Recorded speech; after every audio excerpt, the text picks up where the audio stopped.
and my name is Kelli English, and I work for the National Park Service. My official title is Chief of Interpretation, Education, and Outreach, and I put that in air quotes because there is a movement underway right now to change all of our titles.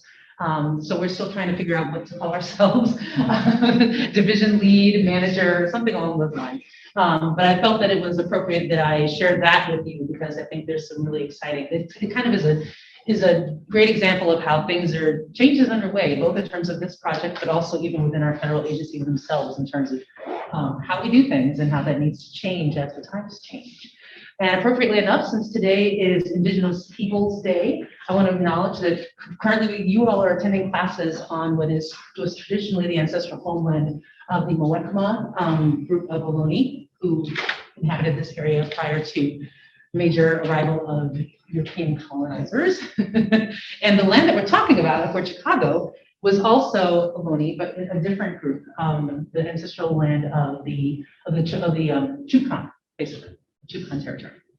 So that seems appropriate given the day, but I also want to talk now about a little bit about the history first of why this particular space, why this place, what happened that has made it significant enough to become a National Park Service site, because that plays into the partnership with East Bay Regional Park District and the planning that Brian will get into more details with. So forgive me as I bounce around and figure out how to advance my slides. So Fort Chicago Naval Magazine is a unit of the National Park Service. It is a standalone unit now, though it was not always. In fact, it finally became its own standalone unit in 2009. We have the distinction of being the very first unit that President Obama signed into existence after he was elected in 2008. So we are a National Park Service site. We don't have National Park in our name, but we're one of over 400 National Park Service sites nationwide. And why is this little area on an active military base that significant to have national recognition? Well, the story starts back during World War II. And I should say that though the attack on Pearl Harbor on December 7th, 1941 certainly accelerated things in terms of the US getting into the conflict, in reality, President Roosevelt, FDR, had been kind of quietly aiding the Allies for some time, and there was already talk in the Navy prior to the attack on Pearl Harbor about establishing a munitions base here on the West Coast. Pearl Harbor accelerated things, but they already had a location picked out on Suisun Bay. There was a location right up there on the delta. The reason why it was so attractive is that it was A, near a major metropolitan area, being San Francisco and Oakland and those towns. B, it was relatively isolated, even though it was near a major population center, because you only had like a small town of Port Chicago out there at the time. And then C, it was accessible by rail car, which was vital because you had these large, heavy shipments of munitions that need to be able to come in and out, in some cases traveling across the country, to be able to be brought to ships that would be loaded and then sent out to the Pacific. In fact, at what became Port Chicago Naval Magazine, literally almost every piece of equipment that was sent to the Pacific Theater passed through Port Chicago. Almost every weapon, not all, but the vast majority passed through there. It was a major place. I should say too that Suisun Bay, that particular location, has a deep water port, which makes sense, right? Because if you're loading these heavy warheads and bombs and everything else on the deep, you have to have something deep enough to accommodate those large ships. So this was the perfect location, and so Port Chicago Naval Magazine was established very soon. In I think in 1942, they really kicked it off. And again, the Army doesn't move that fast, so they already had plans even before the attack of Pearl Harbor occurred. I'm sorry, excuse me, thank you. The Navy.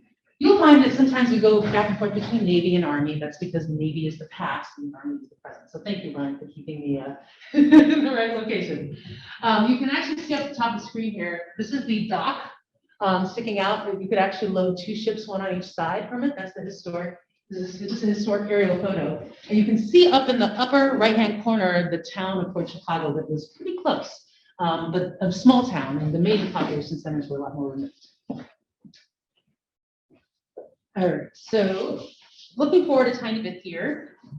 One of the things that did come out of the attack on Pearl Harbor was a recognition of the heroism of one Dory Miller. Has anyone here heard of Dory Miller before? Dory Miller was a messman, and he was on one of the ships at Pearl Harbor when it was attacked. And he was a messman, which meant he worked in the kitchens, and he didn't know, he had not been trained on how to fire a weapon. But when the attack happened, he just exhibited a huge amount of heroism in terms of helping to pull folks to safety and then grabbing one of the guns and actually shooting at some of the ships, the attacking ships. And so he was awarded for his service and also used as his image was used on a Navy recruiting poster to try to recruit other African Americans into coming into the Navy. Now, one thing that one needs to understand when you're talking about the military back during World War II is that the military was racially segregated at the time. Even though folks from all ethnicities had fought in the US military even from the time of the American Revolution, it was still very much, at least by the time we got to post-Civil War, African Americans in the military were segregated. They were segregated units. The famous Buffalo Soldiers are one of the best known examples of that.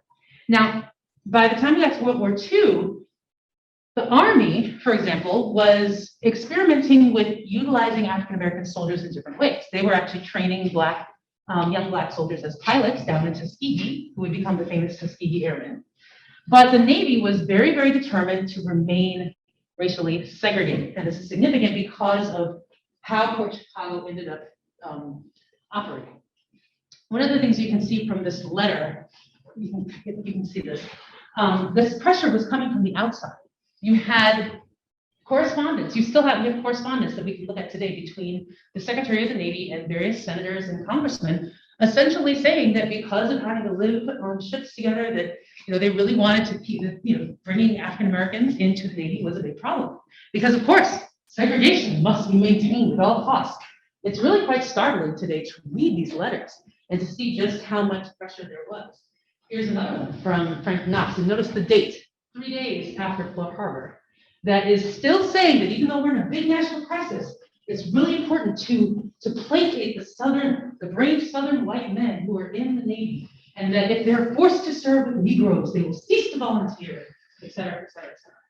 I mean, this is all in print from this correspondence. It is really quite startling to get a sense of just what that atmosphere must have been like for those young men who were signing up to serve their country, yet faced with this attitude within this institution. And the Navy was much worse than the Army at this point in time in terms of the degree to which they would go to maintain segregation. Here's how this letter ends. That to assign an Negro doctor to treat some Southern white boy would be a crushing insult, and in my opinion, an outrage against the patriotism of our Southern people. So can you imagine being 18, 20, signing up to fight for your country, but also faced with this kind of attitude?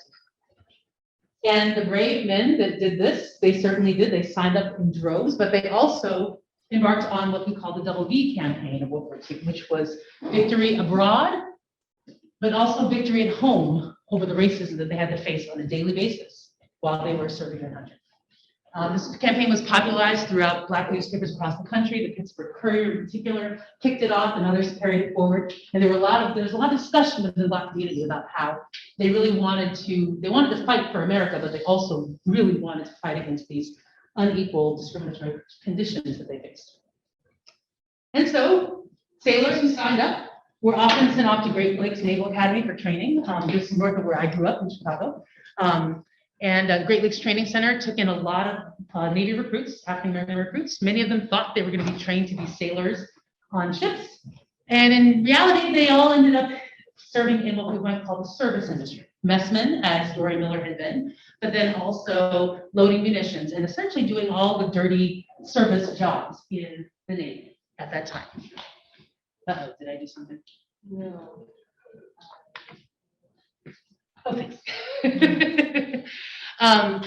And so, as you can see, literally, we had droves and droves of brave men from all over the country, many from a lot of southern states, signing up, thinking they would ship off to the Atlantic or the Pacific theater. But instead, many of them were then sent to Port Chicago to help load munitions. Now, don't get me wrong, this was a critical job that needed to happen. it's amazing when you think about the Bay Area and just how involved the Bay Area was in the home front effort. And at Rosa the Riveter, we talk a lot about the civilian contribution to the home front effort, but the military contribution was not just overseas, but also places like Port Chicago, where you had a stateside military presence, loading up ships with munitions to then send them off to, in this case, the Pacific Theater. I will try not to interfere with the Zoom bar, but let's see if I just hit the advance. Yes. So this was a dirty, dangerous, thankless job. I want you to imagine yourselves in the heat of summer out in Concord, where the temperature gets to the 90s. Maybe there's some offshore breezes coming off the water, often not. You're unloading, constantly unloading these gigantic containers of munitions, told that, oh, there's no danger here. They're not, there's no detonators on them, so they're not going to explode. There's no danger. And you're being constantly pressured to load, and load as quickly as possible. In fact, not only did the men not receive any safety training whatsoever in terms of how to load and unload, and because they had to unload the rail cars and then reload the ships, they got no training on how to do that safely, how to handle these types of volatile materials. But then also, they're white officers, because all the men who loaded ships were black, and all the officers and the other folks in charge on the base were white. They were so determined to do this as quickly as possible, get the ship out to the Pacific, that they were racing units against each other to see how fast each unit could load. So, see, again, in fact, some of the men used to joke, ironically joke, about how, with all of this rush and lack of attention to safety, that something really horrible could happen. But they were reassured that it was fine, and then the joke was made, well, if something happens, none of us will be around to see it anyway. Which, unfortunately, turned out to be the case. And so on July 17th, 1944, about 10:25 or so in the evening, there were two explosions that happened and rocked the entire Bay Area. The first one was not mild, but there was first one explosion followed by a much larger one just a few seconds later. At the time, there were two ships docked at Port Chicago, the E.A. Bryant, which actually was almost full in terms of being loaded. It was almost full capacity with munitions. And then the Quinault Victory, which had just arrived and was being gassed up and it hadn't started. Loading was supposed to start at midnight. But this explosion was so massive that it actually registered as an earthquake on the seismograph here in Berkeley, like a 3.4 on the Richter scale all the way over here. And it blew out windows across the region. And Earth shook, and everyone assumed that we were under attack, that Japan had somehow managed to attack the mainland, and this was happening in the Bay Area. And soon everyone realized that, in fact, this was a horrific accident, not an attack, but it was completely devastating as a result. As you can see here, the stats with this, there were 320 men who died instantly in this explosion. And we only have, I think there were only about 51 sets of remains that could be identified. The vast majority of them were blasted into nothingness. There were hundreds and hundreds of folks who were wounded. Of the 320 men who died, 202 of them were African Americans, which comprised 15% of the total African Americans who were killed in the war effort. Happened right here. We don't know why the explosion happened. Theories are that there may have been equipment failure. That's probably the best theory, because anyone who was close enough to know what happened did not survive to be able to report it. And so the devastation was not limited to the base. The base, of course, these are actually Navy photos from that time. The base was totally devastated. There were many men everyone who was within a certain radius of the dock did not survive, and then others who were wounded were outside of that radius. And it was a mess. It was a huge blow to the war effort. Here's a map of the region, and I don't think I can show you. Can you see my mouse? There it is. There's Port Chicago. This particular this radius here is the, let's see here. I'm forgetting now because I will think of it later, I'm sure. There's two different radiuses here. This is actually the debris radius, I believe, right here, this inner one. And then this outer one is the radius that was comprised by looking at insurance claims. This is where windows were broken, damage to buildings, minor damage. But the debris radius, you can see, I mean, things were falling from the sky as far south as Walnut Creek and out here as well. It was in Vallejo. It was an incredible explosion. So moving forward, you can see some of the damage. This is one of the buildings on the Navy base itself. And even the town of Port Chicago, this is actually a movie theater in the town of Port Chicago, or actually, it was just caved. I mean, the buildings in Port Chicago in the town were severely damaged. The town did rebuild, but in fact, Brian will get into this a little bit more. The Navy actually used the fact that so much damage having happened in the town that 20 years later, they were successful in using eminent domain to essentially buy out and take over the land the town was on, ostensibly to make a better buffer against nearby communities should another explosion happen. But they also really wanted to expand their base, which then became the Concord River Weapons Station. Okay, but it all kind of started when the town took a lot of damage during the explosion as well. Now, in the immediate aftermath of this, you can imagine that the surviving sailors were completely traumatized. PTSD was not really something people talked about or acknowledged publicly much back then, but the sailors who survived left into action to help with cleanup, which unfortunately included picking up body parts of their fellow sailors as part of this, and they continued this work for some weeks, couple weeks, and then they were transferred elsewhere. Now they worked for like 22 days or so straight on cleanup, and they expected that they would receive a type of survivor's leave that was given to the white officers there, but they were never given to them. So the white officers got survivor's leave, which is what happens when you survive a horrific traumatic event, but the black sailors were helped with the cleanup and never received that leave. And then just about 3 weeks later, they were moved over to Mare Island, which is another Navy shipyard in the area.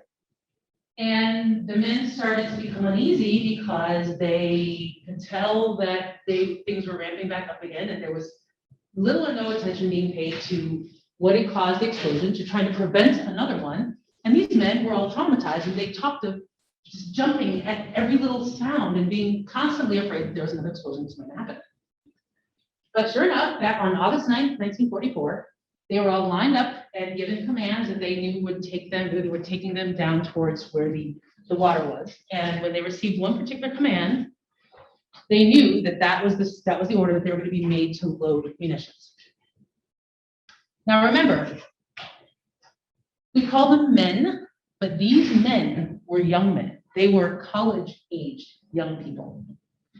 The youngest was around 17 or so. The oldest, most of them, the oldest were maybe into their early 20s. These are folks who are college age, who are having to deal with this trauma and now being ordered back to do the same dangerous work that had gotten their friends killed, and no one knew why, and no one had made any changes. So companies of like over 250 of them just stopped short and refused to follow the command to go down and start loading munitions. It was a huge work stoppage, and it threw the Navy into a complete panic. And so the Navy spent a couple days threatening them and saying that they really needed to do this. The men insisted that they were happy to follow any other order but that one. They were happy to follow other orders. They just did not want to load munitions. Now today we can kind of understand, we can definitely understand misery with this order. Back in 1944, it was a whole different deal. The admiral at the time came down and actually threatened the men with death by firing squad if they did not agree to load munitions. Because you see, technically speaking, to refuse to follow an order given during wartime constituted mutiny in the Navy's eyes.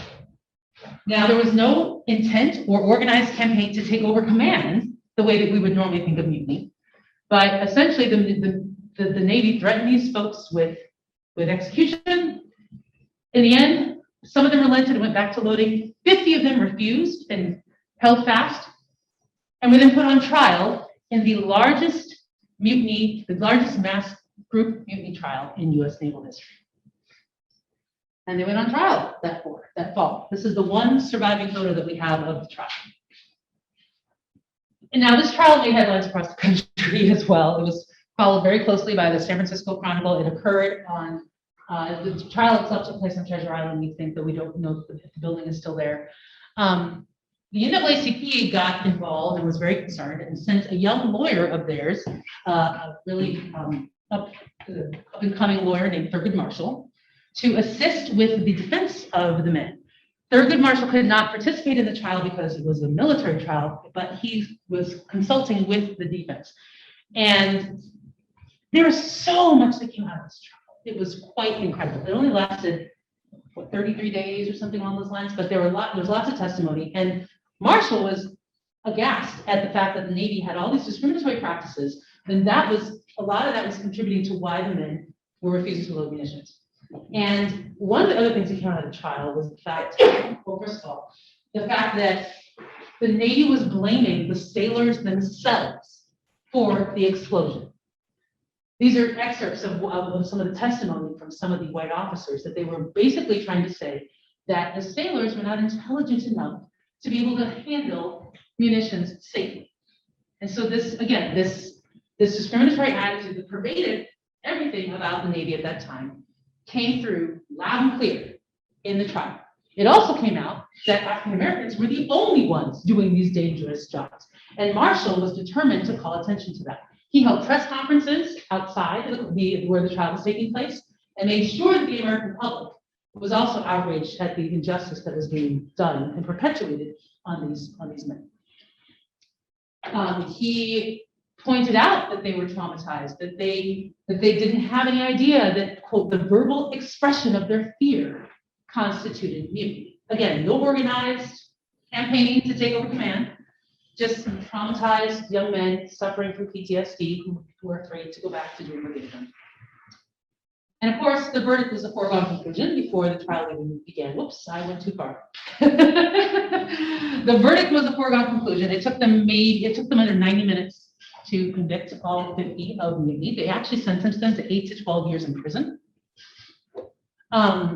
Marshall appealed. He actually mounted an appeal on behalf of the men, circulated a pamphlet that actually made its way onto the desk of then President Truman.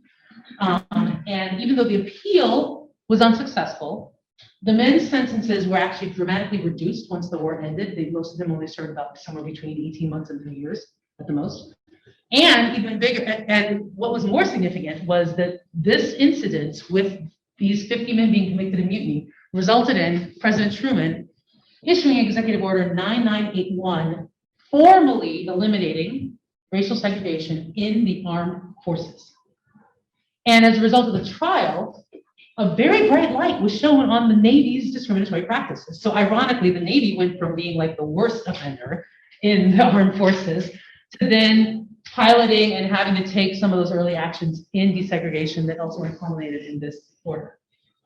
So the events at Fort Chicago, which then led to the work stoppage of the sailors who refused to load munitions, and then the mutiny trial, ended up being an early victory in the civil rights movement that came in the 50s and 60s. Because if one could desegregate a huge American institution like the US military, then there was no reason to think that other large institutions in American life could also be desegregated. And that led to Brown versus Board of Education and all the other things. However, those 50 men had these convictions on their records. And many of them went on to serve out time, and some of them ironically ended up finishing out their Navy careers on a ship, which they did not get to see earlier in their career. But none of them obtained honorable discharges. That record followed them for the rest of their lives, which is an incredible injustice that still persists today. Those convictions still stand today, despite lots of efforts to have them exonerated. They're still ongoing. Those records still stand. Now, one thing that did happen eventually is that a UC Berkeley professor by the name of Robert Allen did oral history interviews with a number of the survivors of the explosion, especially before Chicago 50 in the 80s. For many of these men, they had moved on with the rest of their lives. They had hidden this. They were some were ashamed of the incident. Some had never told their families that they had actually been put on trial by the US Navy and convicted of mutiny. But when they got a little older and they started talking to Dr. Allen about it, he wrote this seminal book about the story of the largest mass mutiny trial in US naval history. And the story got more attention. He first published it in '89, and it really brought a lot of attention to the story and to the site. It ended up leading to the establishment of the memorial itself in 1994 by the Navy, who was still using that land as part of the Naval Naval Weapons Station at the time. The sign says dedicated 1994. It has both the Navy and the Park Service on it. There was a long and tortuous road for the memorial to be started by the Navy and then handed over to the Park Service. But that was a direct result of the attention that Robert Allen's book brought to this issue. And from that moment on, first the Navy, I think, actually used to lead tours once upon a time after the Concord Naval Weapons Station shut down and the title area was turned over to the Army. Now we're switching to the Army. The Park Service, it became a Park Service affiliated site, and we started leading folks out there on tours. You can still see the historic pilings of the dock out there. Those are historic pilings that are still there in the water. And we talk about the explosion and what the work that the men were doing there, the discrimination that they faced. We honor those who perished, and we talk about those who survived, as well as the lives that they led afterwards. And again, the dangerous work that they were doing under some really incredibly adverse conditions. Another thing that came out of the attention that was brought to the site was that under the Clinton administration, around the same time that there was some push to have the site be affiliated with the National Park Service, they offered the 3 remaining survivors of the Port Chicago 50 an opportunity to seek a presidential pardon for, in terms of being pardoned for their media convictions. 2 of the 3 opted not to seek a pardon because they felt that they had not done anything wrong, and that seeking a pardon would imply that they had done something wrong and that they were really guilty and had intent. And the 3rd, Freddie Meeks, understood this logic, but he decided that the additional attention that him seeking a pardon would bring to the story was worth it. He was in poor health, and they pushed it through quickly. And in 1999, President Bill Clinton signed the pardon for Freddie Meeks, and it did bring additional attention to the story. Meeks only lived another couple years, but his seeking that pardon helped really elevate this in a very large way. And again, fast forward to the fact that now, today, we have a national park site there. It is on an active Army base, because guess what? The Army still uses that same deep-water port for the same thing that they used it for back in 1944. And so even as the Concord Naval Weapons Station shut down and some of the planning for that began, there was a recognition that that tidal area right there on the water, the Army is never going to give that. They're still going to need to load munitions from there. In fact, just out of view, you see that there's the historic pilings. There's like a newer dock over there. That dock's not there anymore, but further past it, there's the current Army dock that they use to load munitions. So we have this situation where we have this amazing story at a national park site, but periodically it's inaccessible because the Army is doing operations and has to shut it down. And so it is very important to us to be able to keep our commitment to both to the dead and to the surviving of this amazing, incredible moment in American history. And so in our enabling legislation, when we became a national park standalone unit back in 2009, it was written into our enabling legislation that we would partner with East Bay Regional Park District to utilize some of the former Concord Naval Weapons Station land on the inland portion, away from the military ocean terminal Concord, to be able to then help tell the story for Chicago. This particular gentleman, whose name I'm blanking on, Ray Ross, there we go. Ray Ross is, as far as we know, the last remaining survivor of the explosion, who was a sailor at the time. We think he's the last one. He lied about his age apparently, and died when he was 16, and he was about 17 years old when the explosion happened. And so that's why he's one of the last ones. We were fortunate enough to get his oral history, even during the pandemic. So because of the fact that we are stuck with the Army as our partners forever, there are always going to be times when this site is always going to be one of the least visited sites for the National Park Service. But thanks to the partnership and some of the planning that's happening with the remains of the former Concord Naval Weapons Station, we are prepared to not only tell the story and honor its history at the memorial, but then even offsite at a joint visitor center in the new regional park, which has been recently named after in honor of Portugal 50. So before I hand it over to Brian, I will point out to you that if you look at this classic map of, and Brian will show you more maps, but if you look at the inset up there, the map of that area that has been transferred over to East Regional Park District, you can see the proximity to the water, to the tidal site. And so it really is not a very long distance. In the future, tours of Port Chicago will leave out of here.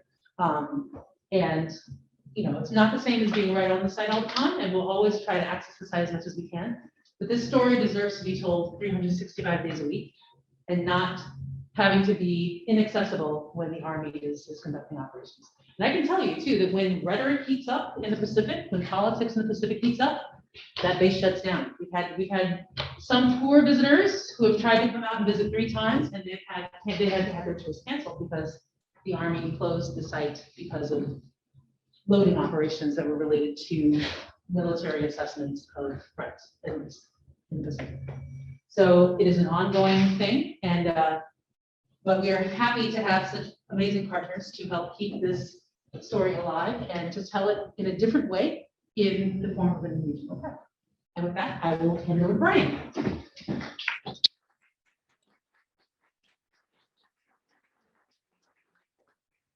Thank you, Kelly.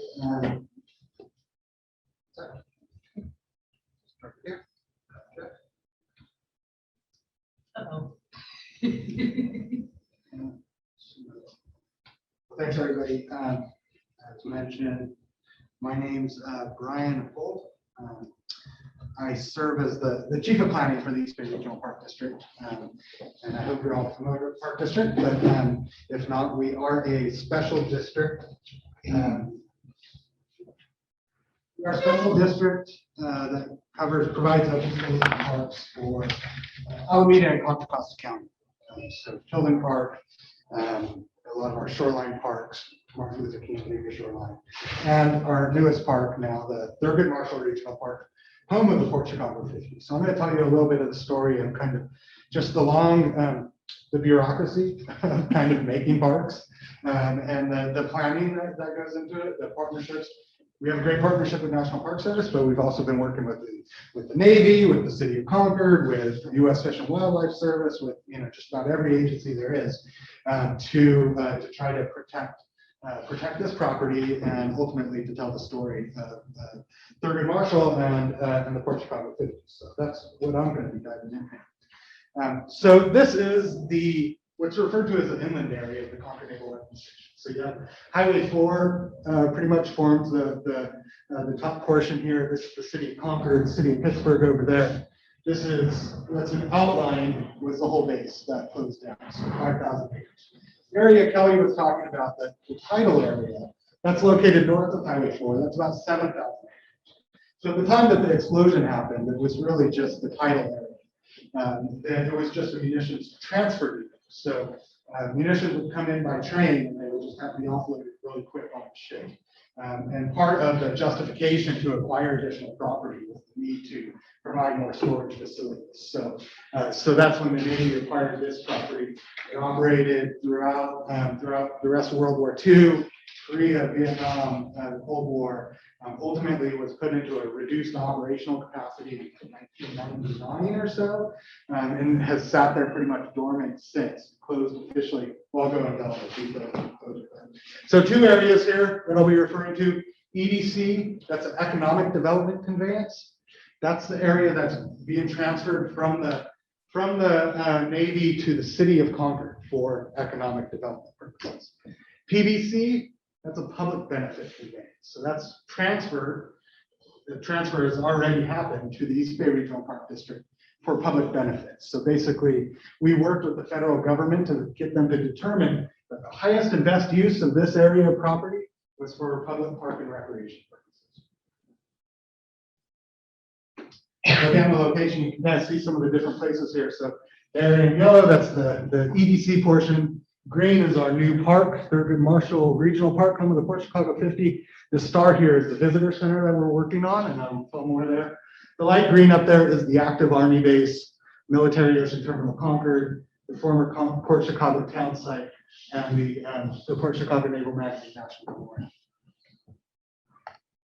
So you can kind of see just sort of dimensionally sort of what the other connections are here. Got Concord over here, the Delta, City of Pittsburgh, Black Diamond Mines Regional Park, and so sort of really forms the greenbelt between two communities there.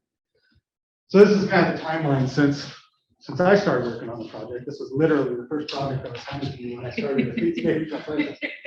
So it's designated for closure in 2005. The city of Concord initiated their reuse planning for the base. So that's where they brought in the community to start talking about, hey, what do we need to do there? That's where we submitted our notice of interest for a public benefit conveyance saying, hey, we want a portion of this property saved as a park. Of course, there's a community advisory committee. The title area transferred over to the Army in 2008. So that's when the shift from the Navy to the Army happened. 2010 was when the Port Chicago National Memorial established.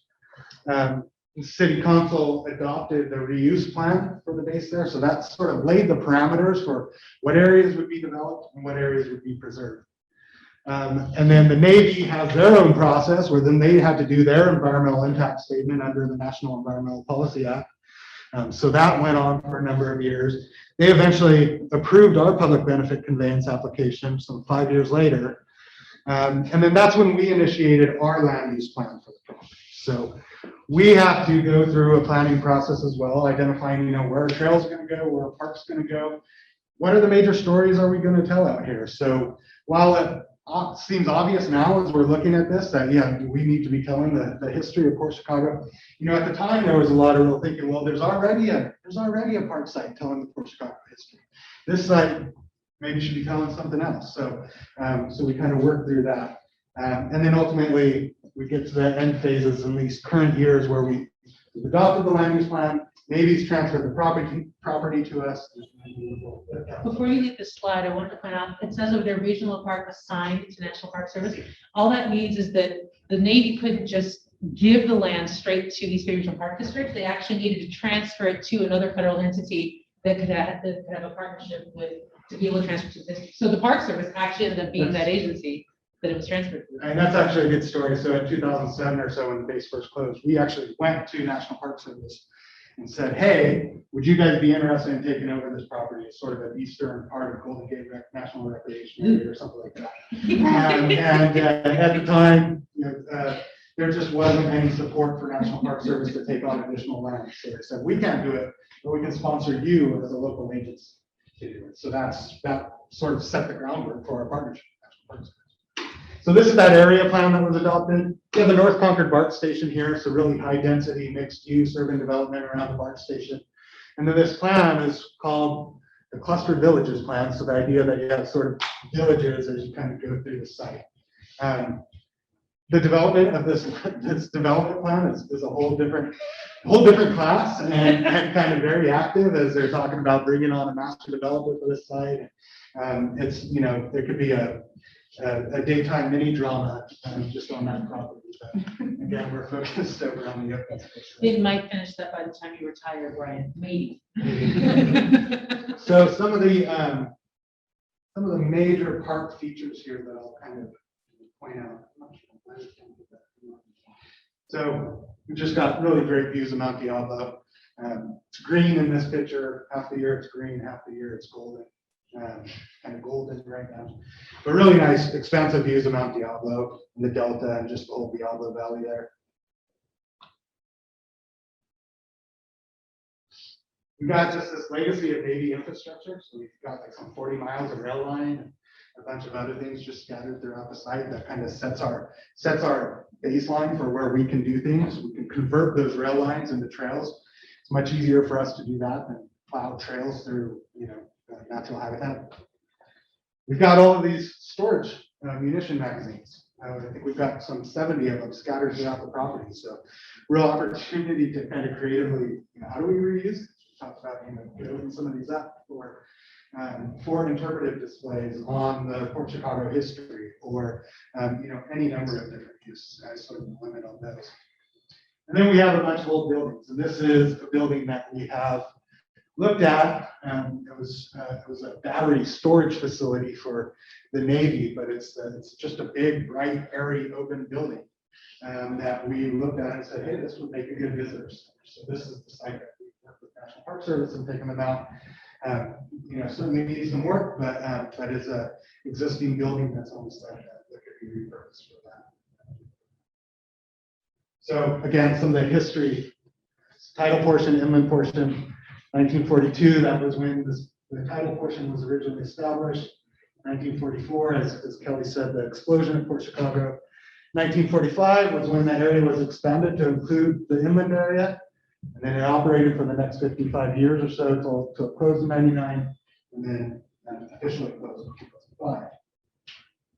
2006, the Reeves project initiated. So I went through a bunch of this timeline on the other slide there.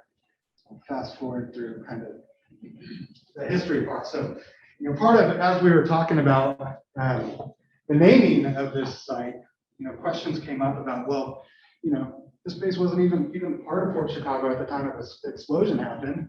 And, the Port Chicago 50, they never actually stepped foot on this property, and Thurgood Marshall never did. So we really tried to, emphasize that the history of Port Chicago, it's really dispersed. It exists in many different places. As Kelly mentioned, the sailors were sent to Mare Island. There's the Port Chicago town site. The trial was held at Treasure Island. The graves of the unknown soldiers are at Golden Gate National Cemetery. And ultimately, the executive order to desegregate the Navy and the military as a whole, occurred in DC. So the history is not limited to one place. It's a much bigger history. So,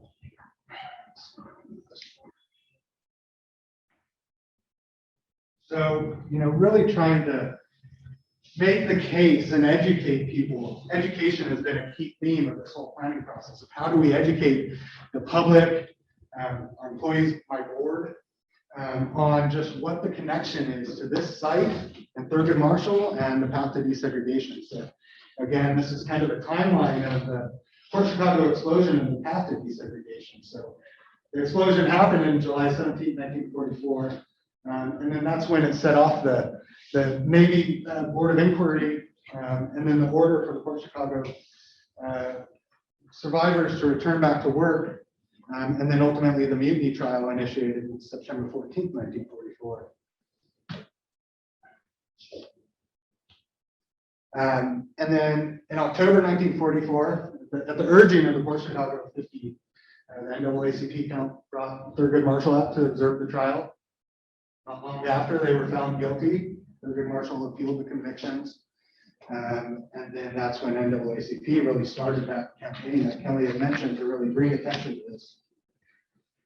And so then that directly led to, in September 1945, Secretary James Forrestal reduced the sentences by 1 year, and then ultimately ordered them the following year to be released under honorable conditions, as Kelly mentioned. Yeah, this is one of those things, if you're not military, you don't know that having an honorable discharge versus being discharged under honorable conditions, those are different designations. And then, but then subsequently, James Forrestal issued the order ending segregation of the Navy. And then just 2 years after, President Truman signed the order. And just interestingly, I think it was James Forrestal who was the first Secretary of the Navy. He wasn't long after that he quit, or I'm not sure how he ended up ending his service as Secretary of the Navy, but he ultimately had some mental health crisis and committed suicide not long after. So it's just, haven't found a whole lot written just about that experience of the time and Forrestal and sort of what he was thinking around the conditions of the Navy at the time and what played in there.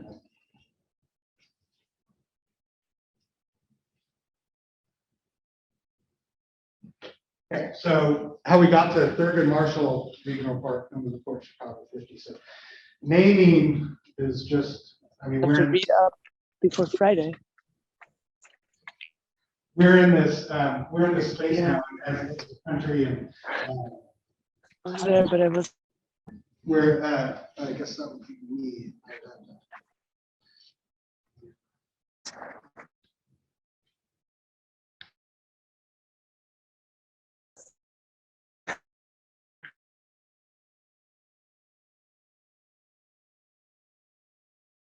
Okay, there. So we're in a space now where I think there's just a national recreation that names matter, right? And we've gone through this naming process, and naming process is just always interesting because people put out what they want. We have a lot of recommendations for what I kind of call the failed subdivision names, Diablo Crystals, Wintoon Park, or some of those types of things. And then there was a lot of interest in recognizing Native peoples on the site, and sort of we did some outreach of Native peoples and came up with some names, Treaty Territory and others. All the while, recognizing Port Chicago history is going to be key out here, and there's going to be this visitor center. And then as we brought that forward, it was really a coalition led largely by some of our Park District employees who formed a group, the Black Employee Collective, who really kind of came forward and basically said, this is the one site that you can tell this history, this African American history. Not to say that Native American history is not important and it's something that we should acknowledge throughout all of our parks, but this site is the one site that we can tell this African American story, and that was really important. And going through the naming process, just the education that people got when they said, well, why Thurgood Marshall? What connection did he have to this site? And it just opened up doors to start talking about just the role of Thurgood Marshall and just really the significance that this site, the explosion, the trial, and Thurgood Marshall's advocacy had to the larger effort of ending segregation. Then we also heard that recognizing the Port Chicago 50 was really critical. A lot of the history today has been focused on, I guess I would say, the kind of the negative side of the story, the explosion, the unjust mutiny trial. But there's really the idea that a number of these African American sailors in the time of Jim Crow stepped up and protested against the most powerful institution in the world. That's great. That's real great. So there's a real recognition of just actually celebrating and honoring the Port Chicago 50. And we also heard that it was really important to many in the African American community to have that word home in there. Because a lot of our parks have traditionally not been welcoming to African Americans, and people who haven't necessarily felt like they were welcomed into our parks. And so specifically designating this site home of the Port Chicago 50 just really says this is a site that exists to celebrate and honor African American history. So I felt it's always important as we do this to just kind of put up the names of the Port Chicago 50. As Kelli described, these were young men serving honorably, bravely, protesting for their civil rights, but ultimately leading to civil rights for many. And as we know, the accomplishments of Rosa Parks and many others, we don't necessarily know these names, and I think we probably should.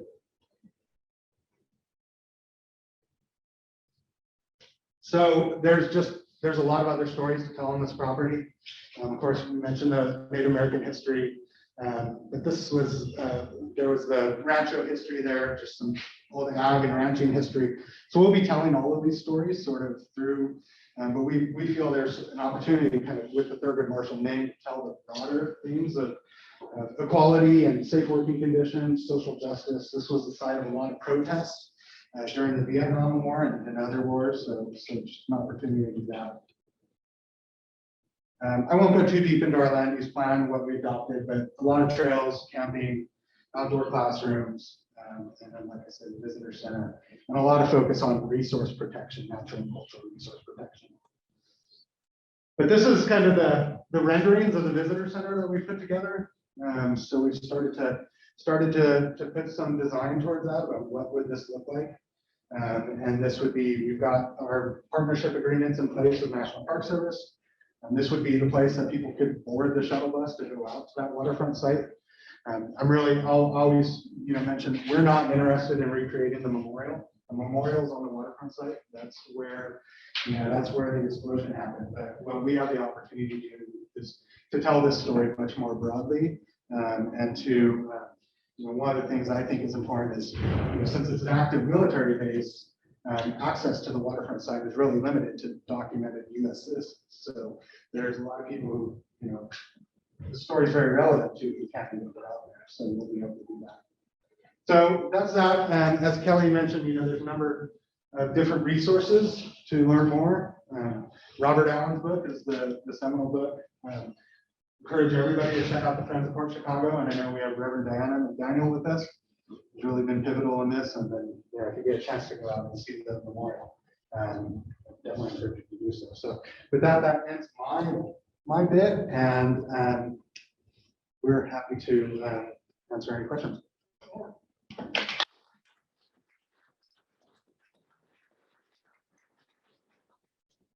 Thank you so much, Brian. I just will point out a few things between the two presentations that I think are so key. I mean, I think you've heard from me since the beginning of the semester that I think the Port Chicago site and story are perfect for this class that we're taking together on place-based storytelling.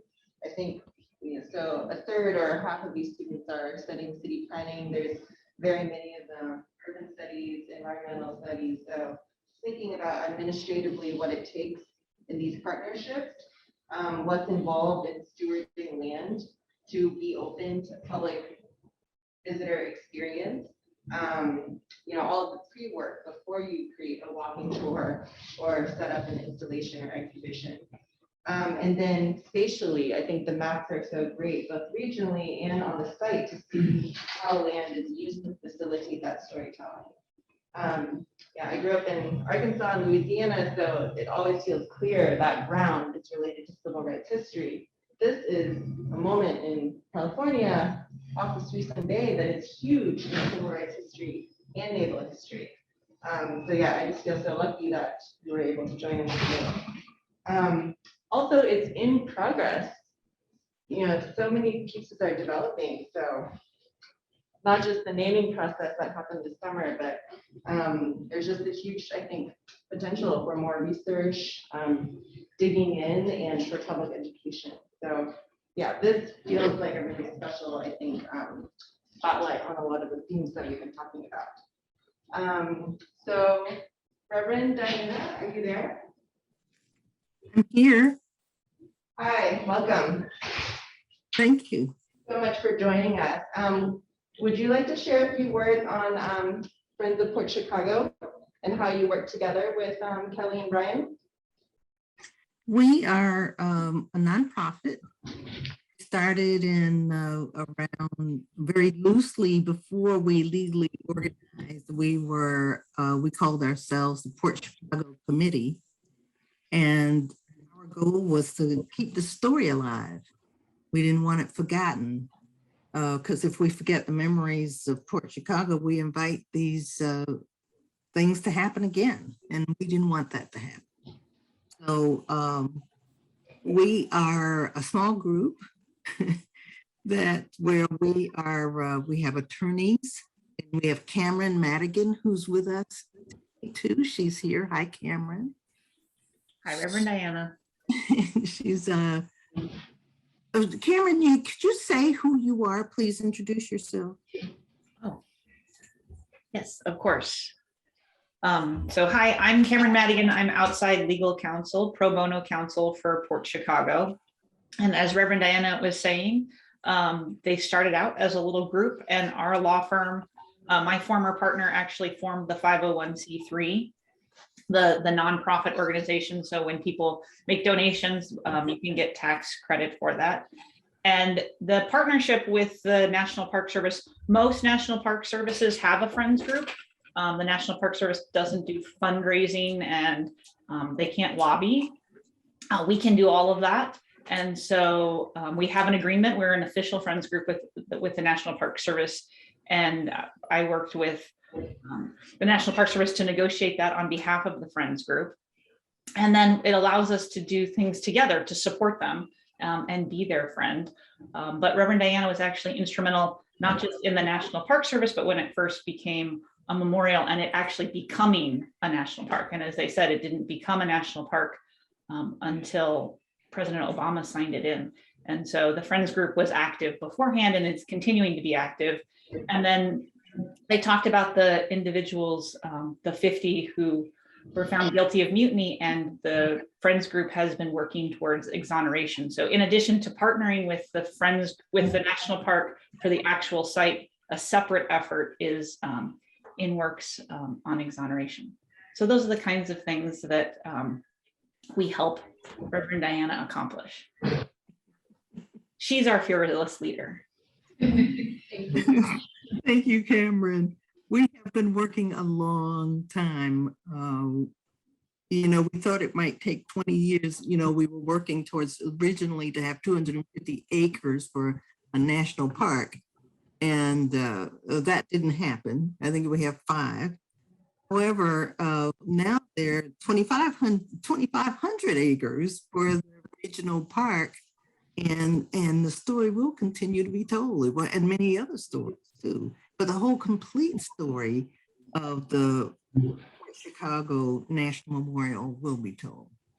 So that's been our goal pretty much. And we have worked collaboratively with the National Park Service and as official partners, but also with the East Bay Regional Park District. And it takes all of us. We have been the public voice for the National Park Service too, and to advocate for it to become a national park, because it was only a partial unit in the beginning when I first got started.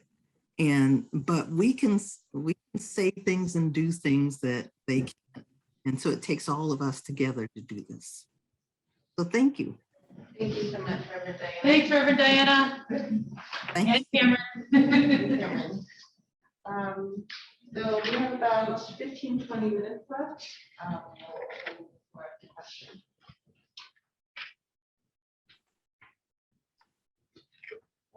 I just have a logistic question. So non-US citizen could go to the park, but not to the waterfront?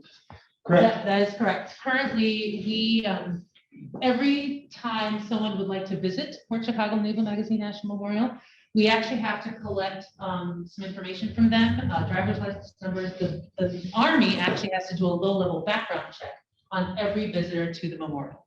They do waive it for 18 and for those under 18, so children don't need to go through that. But it does mean that if one is not a US citizen or permanent resident, that one is not able to visit the memorial itself. And it's again, it's incredibly frustrating. But unfortunately, because the Army is going to be there to infinity, we are stuck with that limitation, which makes this partnership even more critical in that sense.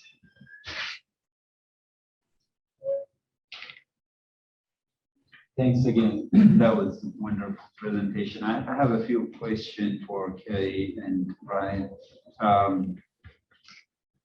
I was curious about if there was any efforts with the military to kind of improve the visitors experience, like when you go to Pearl Harbor, instead of people walking closer to the military base, maybe in a boat ride, like the Alcatraz or something like that. That would give us a little bit security for the military, but also improve the visitors experience, maybe taking by the water. So I was curious if there's other alternative options what are available for the visitors experience. For Brian, and I was curious about the planning process and what was the guiding principle for that? Like, was it a community input or any of the listed families members, what used? Also about the environmental assessment, impact assessment. Is there anything hazardous on the site for the people who work there or the visitors being identified? Go ahead and answer the first question. Yeah. All right. The Army has been an interesting partner to have in a lot of ways. But I will say that I feel that our institutional relationship with the Army has evolved in a good way over the last 20-ish years. It's challenging because it's a post the transportation battalion that is there. The leadership turns over every 2 years. So just when we have gotten to know one base commander, then a new one comes in. And some of them are more in favor of access and telling the story and providing for visitor experience, and some are less inclined to be as generous and with that. However, I think that some of our fostering of a relationship with them over the years has paid off. We've had a few staff themselves who were veterans and have been able to really create relationships with the staff at the base who do not turn over every 2 years. And so as a result, we are in a situation now where the Army tries to give us as much access as possible.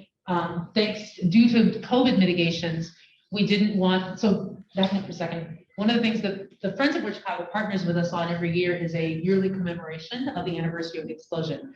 We had to go virtual in 2020 thanks to COVID-19. This past year, we felt that we could do it in person, but we didn't really want to have people packing onto shuttle buses that we've historically used to get out there. For the first time ever, the Army allowed us to actually have everyone drive out to the site and park nearby. And that it sounds simple, but this is one of those things where personal vehicles were very, very, very rarely allowed. And we got to the point where, as a COVID mitigation, they allowed us to actually do that. And we've also heard new language from the base commander. To be honest, now we're in the point where all four entities are working together with an internal military effort to seek exoneration for the 50 as well, led by the staff from that base. So I think that there's always going to be some limitations that the Army has and is required to have in terms of visitor experience, but we have been working really hard to try to cultivate a relationship with them so that they will let us go as far as we can in providing options for visitor experience. In the meantime, we're also playing with things like 360 video and virtual experiences that we want to incorporate into the new joint visitor center for those times when no one can access, but that they can still have a bit of a virtual visit as well.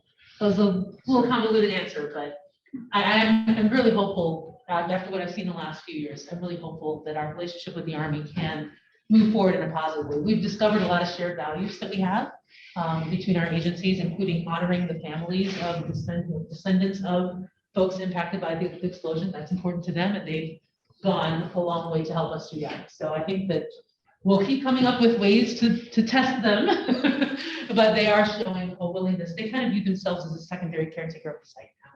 And I think that goes a long way in terms of what they're willing to allow for the visitor experience. For the planning process, I mean, there's been multiple planning processes out here. There was, the Navy process when the base first closed. They kind of put out a note to everybody saying, hey, does any other federal agencies interested in this property or anything else? So there are lots of different community processes. The city's planning process, they had a bunch of big public workshops, and that's really kind of where we kind of as an advocate inserted ourselves in and said, hey, this should be a park. And then in our park planning process, we did, what's typical kind of workshops and, outreach. And I'll say, we heard from who we typically hear from, which is, the park advocates and people like that. And, we didn't hear much from the African-American community during the whole park planning process. And we didn't, and that was, probably largely on us that we didn't necessarily go out and do the targeted outreach. And then as we went into the naming process, like I said, we did outreach to a number of different folks, but again didn't necessarily hear these voices. And there's this sort of pervasive sense that, well, there's already a Port Chicago park, and this park is going to be something different. And as I said, it was really the grassroots activism and organizing from, I mentioned our Black Employee Collective. Another group that formed was the Citizens for Historic Equity, which was a group that started coming and speaking out and really advocating for highlighting the African American history here. So, so in the end, it all worked out really well. If I had to look back and what should be done differently, we'd go and do some very targeted outreach and sort of we should have recognized and sort of owned this history and said, no, this does need to be. But we had to be pushed a bit from the community, and that's good, and I'm so grateful that they all stepped up.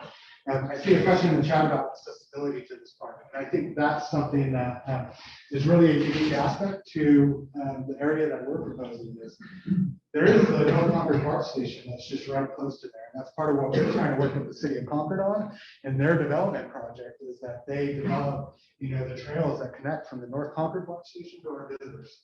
so that we can have that sort of transit-oriented open space experience to where people can actually access the place. So that's the sort of other side of the coin here, is the ongoing conversations that we're having with the city of Concord as they're starting to develop their specific plan for the property, making sure that it's, pedestrian friendly and has the trail connection we need and all that sort of thing. So I saw Reverend Diana pop up, and so I wondered if you wanted to say something. You're muted. Oops. I was thinking that going way back, that we had to thank George Miller, Congressman Miller, for the park to exist, the National Memorial to exist. And, it was given to the city of Concord and Mark Saunier. They're very important parts of this. And so there's always the political part that has to be acknowledged and recognized, because without them, I'm not sure any of this would all be going on. Thank you for that. Yeah, and I was remiss earlier in not outlining a little bit more explicitly by mentioning the Friends, just how key it was after Dr. Allen's book was published, that Dr. Allen's one of the founding members of the Friends of Port Chicago Naval Magazine. And so that they were able to, Reverend Diana mentioned and Cameron mentioned before, that they're able to do things that we as a government, as a federal government agency, cannot. And so they have worked really closely first with Congressman George Miller and then with Congressman Mark Saunier on, well, not just Saunier on getting the park established, but Miller was instrumental working with the Friends and others during those late 90s years and leading up to getting the park established as a standalone unit. So thank you, Reverend Diane, and I'm sorry I forgot to mention the Friends when I was talking about that era really quickly. Oh, quite all right. One last thing I want to say about accessibility before I forget, since it's still up there, is one of the challenges we have that limits our visitation to the site is the fact that we have to work with each person who wants to come individually. But the benefit of that is, since we have a shuttle, we have been known to pick folks up at the BART station who wanted to go on a tour. So they didn't have to make it to John Muir to watch the video. We've actually been able to utilize the fact that we have to shuttle folks in to be able to provide a bit more of a customized experience for folks who are taking BART out to the site. And that's something that we envision continuing sometimes, potentially depending on how the trail connections work out. But I think that would be easily able to continue that in the future with the new visitor center too. I'm sorry. No, that's fine. You also asked about environmental assessment and hazardous materials. It is a former military base. There is federal processes that go through to clean all that up. Our site, fortunately, is relatively uncontaminated.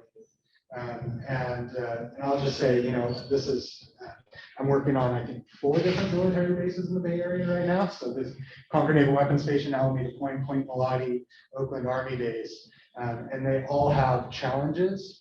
They take a long time, and it's really just, I guess, tooting my agencies on the horn, a testament to just there's sort of a saying that we have that, parks are forever. They also take forever to get there, but you got to have that continued persistence to work through the cleanup issues.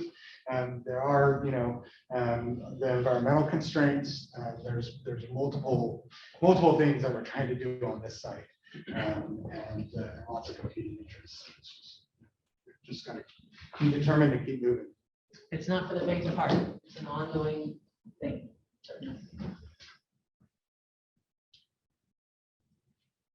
Couple other questions, Dan? So I'm the father of a junior ranger, which has really colored the way that I experience the national parks. And I guess I'd love to know a little bit more about how those programs are developed and what the vision is here for how families might interact on the site.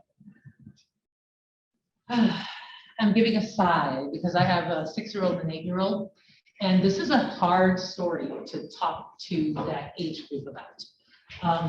We made a conscious decision a while back, and we haven't departed from it just yet, but we very deliberately try not to do education programming with anyone under about 6th, 7th grade for this story. This is a tough story. But that being said, we have done some things there. We don't actually have a full-on junior ranger program yet, though we're starting to work on one. We don't have a lot of younger family. We don't have a lot of family visitation. We tend to have like a lot older couples and individuals. But we are starting to talk about what a junior ranger program would look like for this site, given that it is a challenge to tell it for that junior ranger aged audience, or the traditional junior ranger audience. That being said, though, we've done some things. We've had some exciting programs with middle school as well as high school and college students. We actually, it's still online. If you go to the World War II Memorial, the World War II Museum in New Orleans, they came out and we did a whole electronic field trip with them a couple of years ago. The title was Fighting for the Rights of Fight. It was focused on African Americans in World War II. They incorporated both Rose and River as well as Port Chicago into that field trip, which is designed for middle school. And we've actually had some high school classes from the East Bay out and kind of experimented with different ways of approaching with them. So I'm not trying to say that we will never do a traditional junior age, like elementary school version. I think we will get there at some point. But I think that we have to be very strategic and intentional about how to do that with this age group. Because again, this is a tough story. Even when we did the electronic field trip, I was being interviewed by a 14-year-old interviewer. And at one point, he started looking more and more confused. And at one point, he just stopped and said, wait, how is it that they could treat Black people differently back then? And that was when I realized that this student had grown up in the Obama area, and the whole concept of racial segregation, discrimination being a part of everyday life was something that he could not get his mind around at all. I think that age group the world has changed so much since 1944 that I think that we have to work that much harder and be very careful and deliberate about how to talk to that age group about this. And even for that 14-year-old, I had to kind of back up and give some, and kind of really help build his basic understanding of that era up a little bit more for him to even get his mind around the details of his history. So we are working on it, and we're excited to do more. But we're sticking to older students at the moment, but we have not forgotten the younger students. We just have to be very careful about how we do that. And then please go check out the electronic book. It's really neat. It's still online. Yeah, thank you so much for this presentation. I'm from the East Bay, and I didn't really know about this history until it was brought up in class. So it's very interesting. I'm interested in knowing more about the funding of a project like this. Like the National Park Service obviously has some funding for it, maybe. But what are the other sources, and do the different sources like create challenges around like what you can do with the money and maybe even what you can say? Funding is that's a many layered question. And I will say, one of the things that we really focused on in terms of doing the public benefit conveyance, that was a no cost conveyance. So that was 2,500 acres of acquisition funds that we didn't have to spend. So we're now embarking on that next sort of, trying to work with National Park Service and with Congressman Saulnier to identify federal appropriations that could fund this.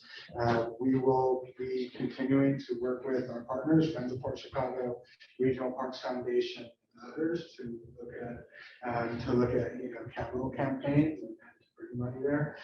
It's my belief, and that's why I'm so glad that we sort of landed where we did and really embracing the Port Chicago and the Thurgood martial history, is that the more that we know and the more that we talk about this, people's recognition that this is a story that needs to be told, that I think that we'll be able to bring a lot of resources to the project. And that's why it's important for us to do things like this, so we can just continue to elevate and kind of shine more light on the story, because like I say, as people do understand it and sort of sense of history, they have the same reaction we do. Like, oh, I lived in the East Bay my whole life and I didn't know this existed. And over the years, I found, nobody knew this history. And just today, it's getting more and more, like you can feel the inertia. More and more people are understanding it, and they're not looking at you totally with a blank look when you say Port Chicago.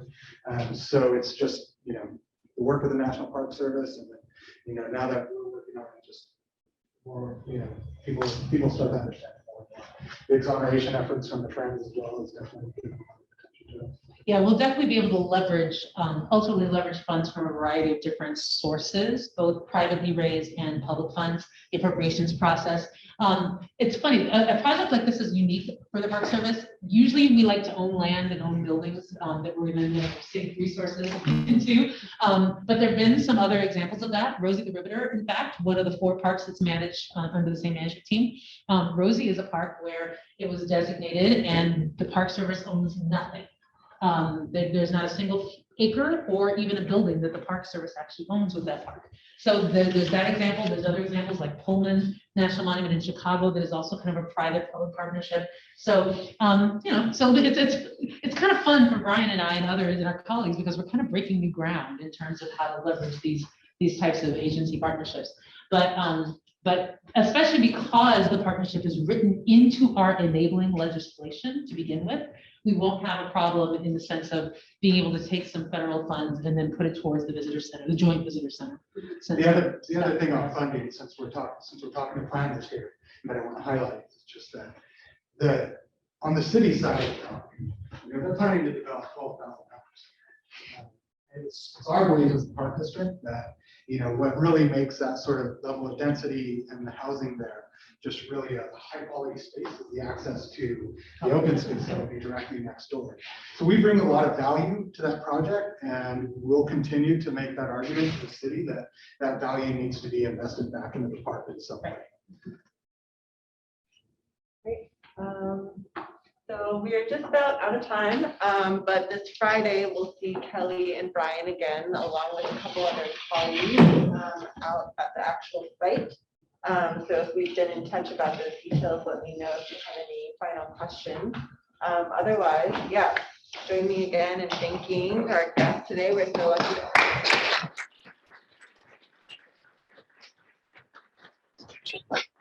Well, thanks for having us. And I just, there's a lot of people that thank who've been involved in this project, from Friends of Port Chicago, and a number of our employees, Citizens Committee, Citizens for Historic Equity, and East County NAACP, Pittsburgh Veterans Union, just a number of different groups that have been very involved.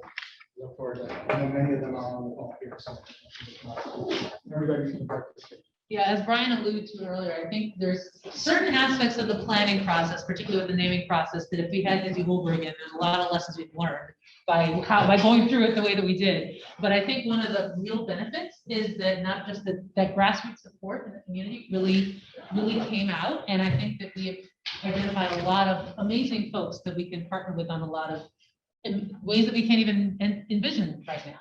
And so even though it was a little rocky at times, and I think we learned a lot of lessons, Park Service learned some lessons too. We were kind of a bystander, but we came to realize that our neutrality was not really going to be as neutral as we thought it was going to be from the beginning. And we then had to dispel the idea that the Park Service was against having the Port Chicago 50 residents. And so there were some aspects of our stance that changed, that shifted over time as well. So it was a huge learning experience, but I think it's brought us all together in the end with a unified purpose of seeing this planning through to hopefully a future joint visitor center in maybe less than 10 years, maybe. Yeah, we'll see. Yeah, and thank you for sharing that solution. Yeah, just say one thing because there are planners and because I'm a planner. I think, you can see the massiveness of this project and how many people are involved.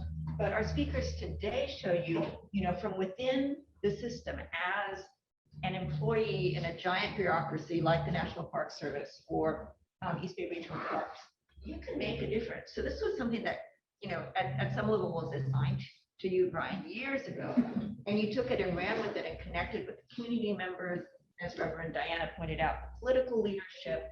There are just so many pieces, so many people who need to be listened to, and there's just whatever after you graduate, whether you end up in advocacy or working for an agency or working in politics or community organizing or journalism or storytelling or going into museum work. There's so many opportunities, and it's really exciting to see, the fruit of so many decades of work by so many people coming together You know, it's hard to work across agencies, across all, the alphabet soup. And it's just really exciting when something really good happens and when stories of the past are going to get told in ways that hopefully are going to make a difference in the future. And I think that's really the focus of what they're working on. So I just find this an incredible, inspiring project. And I just want to thank you for your work, your public service. I think we've learned too, like sometimes there's things that we can accomplish from within the agencies, and sometimes there's things that are better accomplished with the outside partners. And getting to know which is which and when to utilize whose talents and skills is an ongoing part of what I've learned in my career. I think Brian would probably agree with that as well. Thank you. Thank you.